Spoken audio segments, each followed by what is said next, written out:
Good morning friends. આપણે ગઈકાલે રાસાયણિક સંયોગીકરણના નિયમોમાં પહેલો નિયમ આપણે એન્ટોની લેવોઝિયરે જે આપેલો હતો દર સંચયનો નિયમ કે જે એવું દર્શાવતો હતો કે દ્રવ્યનું સર્જન કે વિનાશ ક્યારેય શક્ય નથી. ત્યારબાદ હવે આપણે રાસાયણિક સંયોગીકરણનો બીજો એક અગત્યનો નિયમ તે છે નિશ્ચિત પ્રમાણનો નિયમ. નિશ્ચિત પ્રમાણનો નિયમ જે વૈજ્ઞાનિક આપેલો છે તે વૈજ્ઞાનિક છે જોસેફ પ્રાઉસ. જોસેફ પ્રાઉસ નામના વૈજ્ઞાનિકે આ નિયમ આપેલો અને નિયમ શું છે તો નિયમનો ઇમ્પોર્ટન્સ અહીંયા આપેલું છે કે આપેલ સંયોજન કોઈ પણ સંયોજન હોય આપેલ સંયોજન હંમેશા વજનથી યાદ રાખજો વજનથી સરખા પ્રમાણમાં તત્વો ધરાવે છે. આનો સીધો અર્થ એવો થાય કે તેનો સ્ત્રોત ગમે તે હોય બરાબર છે. સ્ત્રોત ગમે તે હોય તો પણ તેમાં રહેલા તત્વોનું તે સંયોજનમાં રહેલા તત્વોનું પ્રમાણ સંઘટન પ્રમાણ હંમેશા નિશ્ચિત હોય છે. ઉદાહરણ તરીકે એક સિમ્પલ ઉદાહરણ આપું તો આપણે હાઇડ્રોજન ગેસ અને પાણી હાઇડ્રોજન ગેસ અને ઓક્સિજન ગેસની મદદથી પાણી બનાવીએ છીએ ત્યારે હાઇડ્રોજનના ટકા તેમાં 11.11 હોય છે અને ઓક્સિજનના હોય છે 88.89%. તો આ જ પાણી જો તમે લેબોરેટરીમાં બનાવો આ રીતે અથવા તો તમે શુદ્ધ પાણી જમીનમાંથી મેળવો બોરિંગ દ્વારા અથવા તો નદીનું શુદ્ધ પાણી લેવું તો તેમાં પણ હાઇડ્રોજન અને ઓક્સિજનનું તત્વનું જે વજનથી પ્રમાણ છે તે હંમેશા નિશ્ચિત જ હોય છે.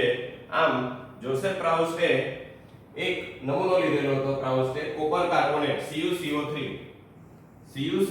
જે કોપર કાર્બોનેટ તરીકે ઓળખાય તેના બે જુદા જુદા નમૂના સાથે એને કાર્ય કર્યું અને જેમાં એક કુદરતી સ્ત્રોત હતો એટલે જમીનમાંથી મેળવેલો કોપર કાર્બોનેટ હતો અને બીજો જે હતો તે લેબોરેટરીમાં બનાવેલો સંશ્લેષિત કોપર કાર્બોનેટ હતો અને તેને જોસેફ પ્રાઉસ્ટે જે દર સ્પેક્ટ્રોમીટર ની મદદથી કે અન્ય કોઈ રીત વડે તેને દર ટકાવારી શોધવાનું નક્કી કરેલું અને તેને નોંધ્યું કે નીચે દર્શાવેલા બંને નમૂનામાં રહેલા તત્વોનું સંઘટન એક સરખું છે.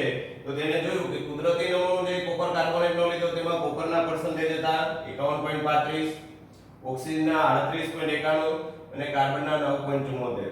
તો આ સેમ ટકાવારી કુદરતી સ્ત્રોતમાંથી તે જેને લેબોરેટરીમાં બનાવ્યો કોપર કાર્બોનેટ ત્યારે પણ કેટલા ટકા જોવા મળ્યા. આનો સીધો જ મીનિંગ એવો થયો કે સ્ત્રોત ગમે તે હોય સ્ત્રોત ગમે તે પ્રકારનો હોવા છતાં પણ આપેલ તત્વ સંયોજનમાં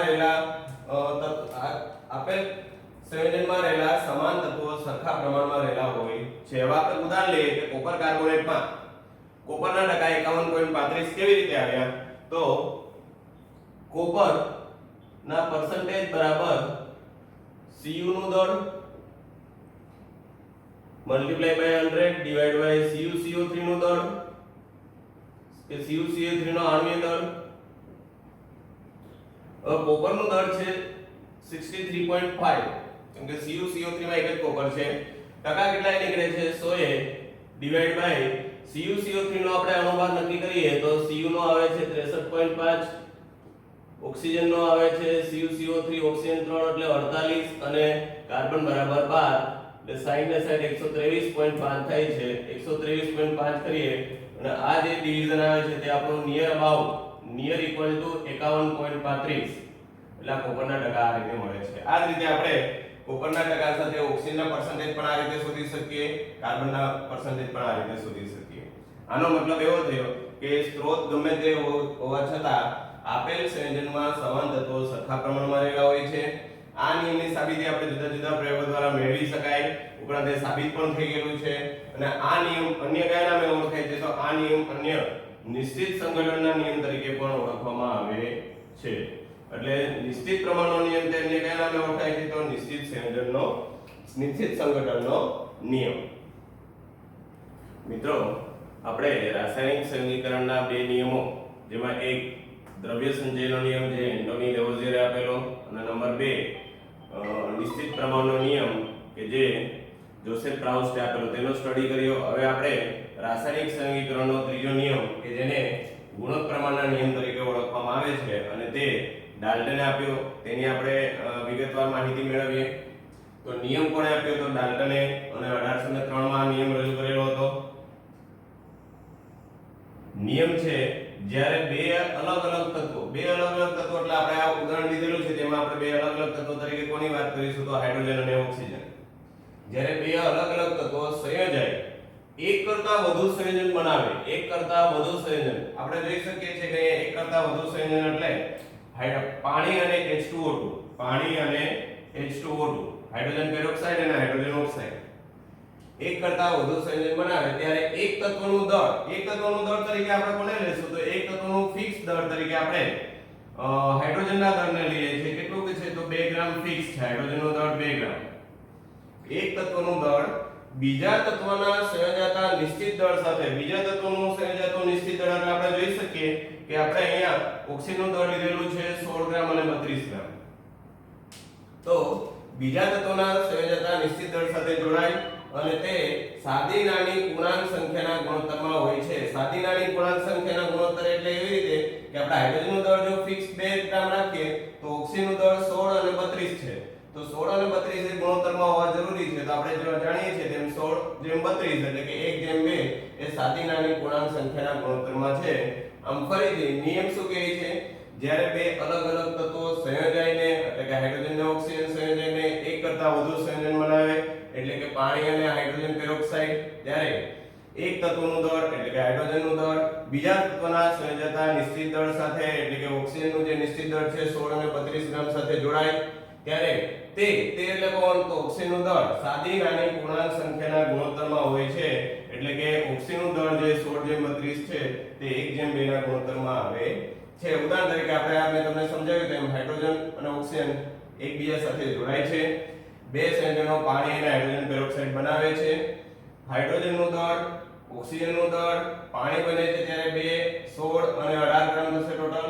જ્યારે હાઇડ્રોજનનું દળ 2 ગ્રામ ઓક્સિજનનું દળ 32 ગ્રામ લઈએ ત્યારે 34 ગ્રામ H2O2 બને છે. પરંતુ અહીં ઓક્સિજનના દળ 16 અને 32 ગ્રામ છે જે દર્શાવે છે કે હાઇડ્રોજનનું નિશ્ચિત દળ 2 ગ્રામ જ છે પણ તેની સાથે સંયોજતા ઓક્સિજનનું દળ એ સાદો ગુણોત્તર દર્શાવે છે એટલે કે 16:32 એટલે કે 1:2.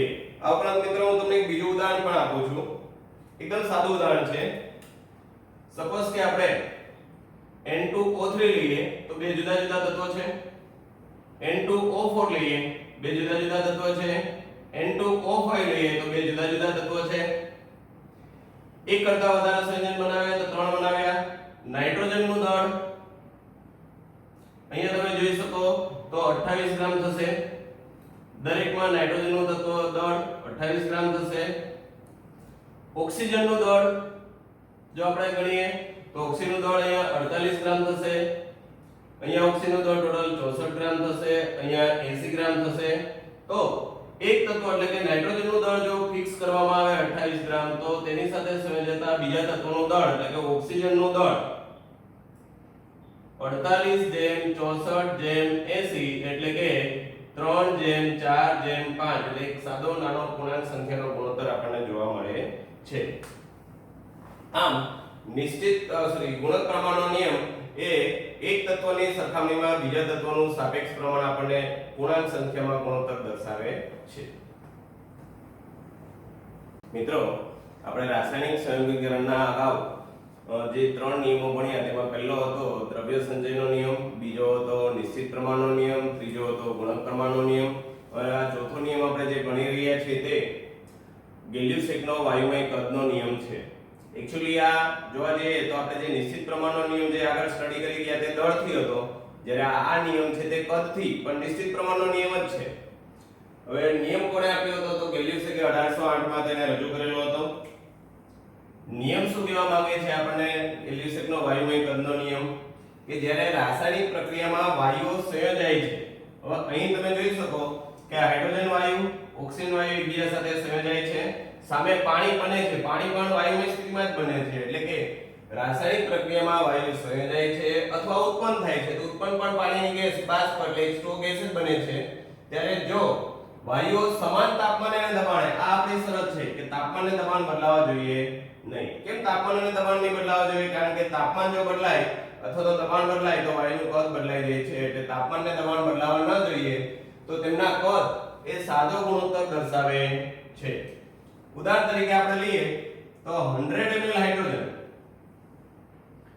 50 ml ઓક્સિજન સાથે સંયોજાય છે ત્યારે આપણને પ્રશ્ન એ થાય કે પાણી જે બનવું જોઈએ તે 150 ml બને છે છતાં પણ પાણી 100 ml બને છે એનું કારણ શું છે? તો કારણ આપણે જોઈએ તો હાઇડ્રોજનના જે 100 ml છે તેમાં હાઇડ્રોજનના 2 પરમાણુ હોય છે. ઓક્સિજનનો 50 ml માં સપોઝ કે એક પરમાણુ લઈએ તો પાણી જે મળે છે આપણને તે આ રીતે મળે છે કે જેમાં એક ઓક્સિજન હોય છે અને 2 હાઇડ્રોજન હોય છે. આથી આપણે જોઈ શકીએ કે પાણીની અંદર હાઇડ્રોજન અને ઓક્સિજનનું પ્રમાણ 2:1 છે કદની દ્રષ્ટિએ. આમ હાઇડ્રોજન અને ઓક્સિજનના કદ 100 ml અને 50 ml સંયોજાય ત્યારે તેમના કદનો ગુણોત્તર 2:1 છે. આ રીતે તમે જો 200 ml પાણી લેવા હાઇડ્રોજનનું આપણે 200 ml પાણી લઈએ તો આપણે ઓક્સિજનનું ફરજિયાત 100 ml પાણી લેવું પડે અને આપણને પાણી અહીંયા સપોઝ કે અહીંયા 200 લઈએ અહીંયા 100 લઈએ તો આપણને અહીંયા 300 નથી મળવાનું પણ આપણને અહીંયા કેટલું મળશે તો આપણે જોઈએ કે 200 ml જ મળશે. આમ વાયુઓ જ્યારે એકબીજા સાથે સંયોજાય છે ત્યારે તે ચોક્કસ ગુણોત્તરમાં હોય છે અને સામે પાણી એટલે કે વાયુ ઉત્પન્ન થાય તો તે પણ ચોક્કસ એક ગુણોત્તરમાં જ આપણને જોવા મળે છે. આમ હાઇડ્રોજન અને ઓક્સિજનના જો 100 ml અને 50 ml જ્યારે સંયોજાય ત્યારે તેમના કદનો સાદો ગુણોત્તર કેટલો છે તો 2:1 છે. અહીંયા તમે જોઈ શકો 2:1. ગેલિયસના કદના સંયોજનના સંબંધમાં પૂર્ણાંક ગુણોત્તર એટલે કયો 2:1 એ હકીકતમાં મેં તમને કહ્યું તેમ કદથી નિશ્ચિત પ્રમાણનો નિયમ જ છે. સપોઝ કે હું નાઇટ્રોજન વત્તા 3 મોલ હાઇડ્રોજન બનાવું તો 2 મોલ એમોનિયા ગેસ મળે. નાઇટ્રોજન વત્તા 3 mall hydrogen 2 mall ammonia gas. હવે સપોઝ કે આપણે નાઇટ્રોજન જે વાયુ છે તે 100 ml લઈએ, હાઇડ્રોજન વાયુ જે છે તે આપણે 300 ml લઈએ તો આપણને 400 ml એમોનિયા નથી મળતો, તેની જગ્યાએ 200 ml જ એમોનિયા આપણને મળશે. આમ એમોનિયા બનતી વખતે નાઇટ્રોજન અને હાઇડ્રોજન એમોનિયા બનતી વખતે નાઇટ્રોજન અને હાઇડ્રોજનનું પ્રમાણ કેટલું હોય છે 1:3. સામે એમોનિયાના કેટલા મોલ મળે છે 2. આમ કોઈ પણ વાયુ જ્યારે એકબીજા સાથે સંયોજાય અથવા તો વાયુ બને ત્યારે કદથી તેમનો ગુણોત્તર કેવો હોય છે નિશ્ચિત હોય છે. આમ અગાઉ સમજાયેલ નિશ્ચિત પ્રમાણનો નિયમ એ દળના અનુસંધાનમાં હતો જ્યારે આ નિયમ કદના અનુસંધાનમાં છે. ગેલિયસના નિયમને હજી આપણે યોગ્ય રીતે સમજવો હોય તો એવોગેડ્રોના કાર્યને આધારે પણ આપણે સમજી શકીએ. એટલે હવે પછી જે આવશે તે એવોગેડ્રોનો નિયમ આવશે, તેની અભિધારણાઓ આવશે. મિત્રો આ નિયમ પણ ખૂબ જ અગત્યનો છે કેમ કે અહીંયા વાયુઓના કદનું પ્રમાણ જો નિશ્ચિત હોય તો સામે જે મળતો વાયુ છે નિપજમાં તેનું પણ ચોક્કસ નિશ્ચિત પ્રમાણ જ આપણને મળે છે એટલે કે ગુણોત્તર ચોક્કસ જ રહે છે. મિત્રો આપણે રાસાયણિક સંયોગીકરણના આગળ બધા નિયમો ભણ્યા. ફરી એકવાર તમને રિપીટ કરીને કહું છું. પહેલો નંબરે આપણે ભણેલા તે દ્રવ્ય સંચયનો નિયમ હતો. નંબર 2 નિશ્ચિત પ્રમાણનો નિયમ. નંબર 3 ગુણક પ્રમાણનો નિયમ. નંબર 4 ગેલિયસનો વાયુમય કદનો નિયમ. અને હવે આપણે આ બધા જ નિયમો જેના આધારે ભણેલા છે તે ડાલ્ટનની અભિધારણાઓ અને તેની અગત્યની બાબતો અને ડાલ્ટનનો પરમાણ્વીય સિદ્ધાંત તેની હવે આપણે ચર્ચા કરીએ. તો ડાલ્ટનનો પરમાણ્વીય સિદ્ધાંત એ છે શું અને તેની અભિધારણા અહીંયા આપેલી છે. તે પ્રમાણે જો જોઈએ તો ડાલ્ટનના સમયથી લઈ અને આગળ ડેમોક્રેટિસ જે ઈસવીસન પૂર્વે 423 સુધીના સમય દરમિયાન ગ્રીક તત્વવૈજ્ઞાનિકોથી માંડીને ડાલ્ટન સુધી બધા જ એવું માનતા કે દ્રવ્ય નાના અવિભાજ્ય કણોનો બનેલો છે.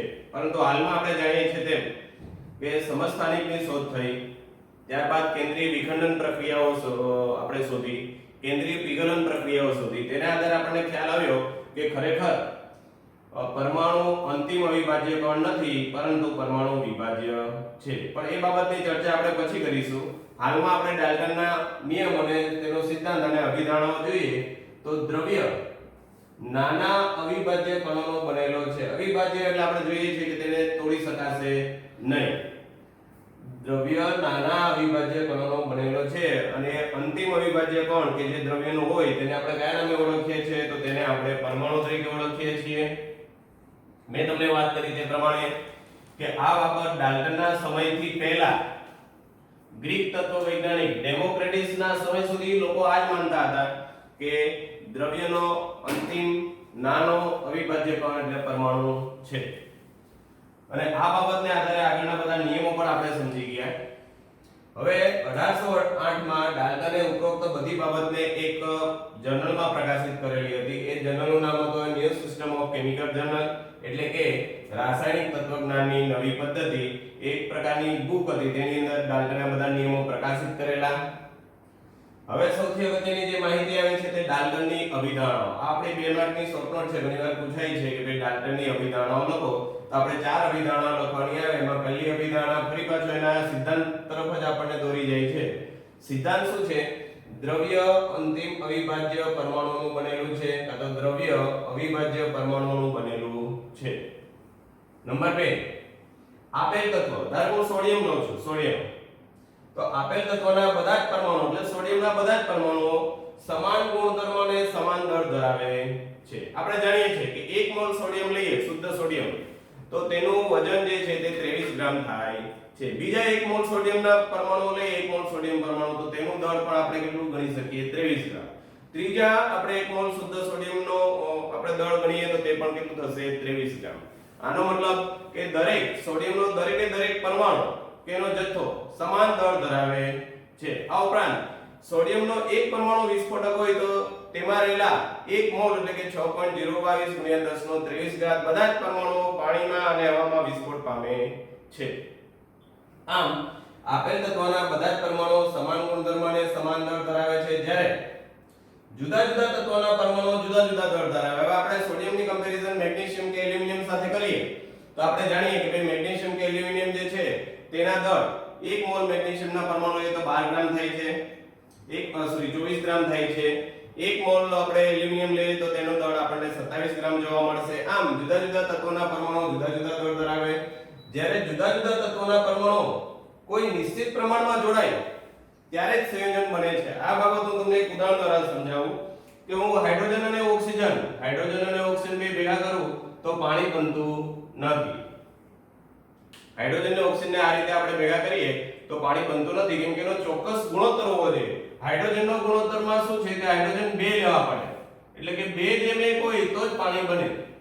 તે જ રીતે આપણે NaCl બનાવવો છે તો NaCl બનાવવા માટે હું આ રીતે લઈશ, Na+Cl2 gives NaCl. તો NaCl આ રીતે બની શકે નહીં. આપણે આને બેલેન્સ કરવા માટે શું કરવું પડશે? 2 મોલ NaCl2 NaCl બરાબર છે, NaCl ના 2 મોલ. આ રીતે આ સમીકરણને બેલેન્સ કરવું પડે, એટલે કે જુદા જુદા તત્વોના પરમાણુ કોઈ નિશ્ચિત પ્રમાણમાં જોડાય, એટલે કે 2 મોલ સોડિયમ, 1 મોલ ક્લોરીન અણુ, 2 મોલ સોડિયમ પરમાણુ, 1 મોલ ક્લોરીન અણુ, ત્યારે 2 મોલ આપણને સોડિયમ ક્લોરાઇડ સંયોજન મળે છે. રાસાયણિક પ્રક્રિયામાં પરમાણુની ફેરગોઠવણીનો સમાવેશ થાય છે. તો અહીંયા શું થયું? પરમાણુની ફેરગોઠવણી થયેલી છે.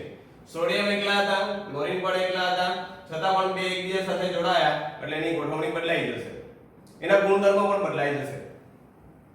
આમ આ રાસાયણિક પ્રક્રિયામાં પરમાણુની ફેરગોઠવણીનો સમાવેશ થાય છે. તેને રાસાયણિક પ્રક્રિયા દરમિયાન ઉત્પન્ન કરી શકાતો નથી અથવા નાશ પણ કરી શકાતો નથી. આપણે જોઈએ કે અહીંયા સોડિયમ 2 મોલ છે તો અહીંયા 2 મોલ સોડિયમ છે, અહીંયા ક્લોરીન 1 મોલ છે તો અહીંયા ક્લોરીન 1 મોલ અણુ કહેવાય. હવે આપણે દળની વાત કરીએ, અહીંયા 46 ગ્રામ દળ છે 2 મોલ સોડિયમનું, અહીંયા ક્લોરીનના એક અણુનું દળ છે 71 ગ્રામ. તો 2 મોલ સોડિયમ ક્લોરાઇડ તેનું દળ 117 ગ્રામ થશે. આમ સોડિયમ અને ક્લોરીન ભેગા થઈને સોડિયમ ક્લોરાઇડ બને છે ત્યારે કોઈને ઉત્પન્ન કરી શકાતો નથી, કોઈનો નાશ પણ થતો નથી અને કોઈનું પ્રમાણ પણ બદલાતું નથી.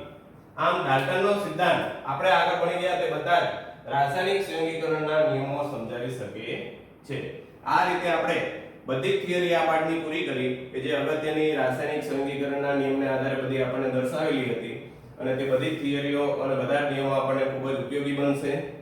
હવે પછીના ભાગમાં મિત્રો આપણે પરમાણુ, અણુ, મોલ અને તેને આધારે આપણે ઘણા દાખલાઓ, તત્વયુગ્મિતિના દાખલાઓ, એ બધાની ગણતરીઓ હવે પછી દર્શાવીશું.